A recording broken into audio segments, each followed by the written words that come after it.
Paper leakage కేసులో అరెస్టుల పరంపర speed అందుకుంది. తాజాగా రాజగోపాల్ రెడ్డి అతని అనుచరులు ఇద్దరిని అరెస్టు చేసినట్లుగా సిఐడి ప్రకటించడంతో ఈ సంఖ్య 6కు చేరింది. అరెస్టు అయిన వారిలో ఎల్బీ నగర్ ప్రాంతంలో రెజోనెన్స్ అకాడమీ నడుపుతున్న వెంకటరమణ, రవికుమార్లున్నారు. అయితే ఈ కేసులో ప్రధాన నిందితులు ఇక్బాల్, ఖలీల్ పరారీలో ఉన్నారు. వీరి ముఖ్య అనుచరుడు రాజేష్ ను అదుపులోకి తీసుకుని ఢిల్లీ నుంచి హైదరాబాద్ కు తీసుకొచ్చారు. వీరితో పాటు కొంతమంది విద్యార్థులపై కూడా సిఐడి క్రిమినల్ కేసులు నమోదు చేయడానికి సిద్దమైంది.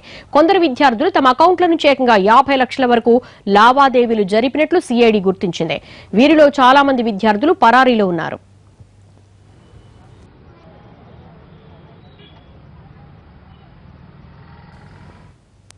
ఈ కేసులో ముందుగా తిరుమల్, విష్ణు అరెస్టు అయ్యారు. తర్వాత రమేష్, బండారు రవీంద్ర అనే ఇద్దరిని సిఐడి అరెస్టు చేసింది. తాజాగా కీలక నిందితులు ఇద్దరు దొరికారు. వీళ్లలో వెంకటరమణ రెజోనెన్స్ అకాడమీకి పీఆర్ఓనని మాత్రమే తొలుత చెప్పాడు. కానీ అతడే యజమాని అని సిఐడి చెబుతోంది. విజయవాడ, హైదరాబాద్ తదితర ప్రాంతాల్లో కూడా ఇతడు ఎంసెట్ మెడికల్ అకాడమీలు నిర్వహిస్తున్నట్లుగా గుర్తించారు. ఇక బండారు రవీంద్ర అనే వ్యక్తి రమేష్ కు సహకరించాడు. ఇతడు మెడికల్ అకాడమీ మెస్ ఇన్ఛార్జ్ గా పనిచేస్తున్నాడు. అకాడమీ నుంచి 4 విద్యార్థులను పుణే క్యాంపునకు రవీంద్ర, వెంకటరమణ కలిసి పంపారు. విద్యార్థుల నుంచి వీరు మొత్తం 35 లక్షలు వసూలు చేశారు. ఆ డబ్బును రవీంద్ర, వెంకటరమణ కలిసి రమేష్ కి ఇచ్చారు.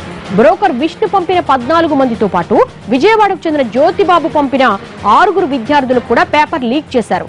మొత్తం విద్యార్థులందరి వద్ద నుంచి కలిపి రాజగోపాల్ రెడ్డి 1,25 లక్షలు వసూలు చేశాడు. విద్యార్థులను పంపిన బ్రోకర్లకు కూడా అతడు బాగానే మూట చెప్పాడు.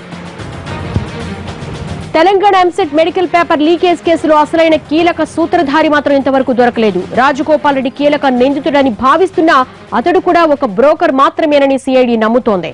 ఈ మొత్తం కేసుకు అనేక రాష్ట్రాలతో సంబంధం ఉంది. చెన్నై సహా చాలా నగరాలకు విద్యార్థులను తరలించినట్లుగా సిఐడి దర్యాప్తులో తేలింది.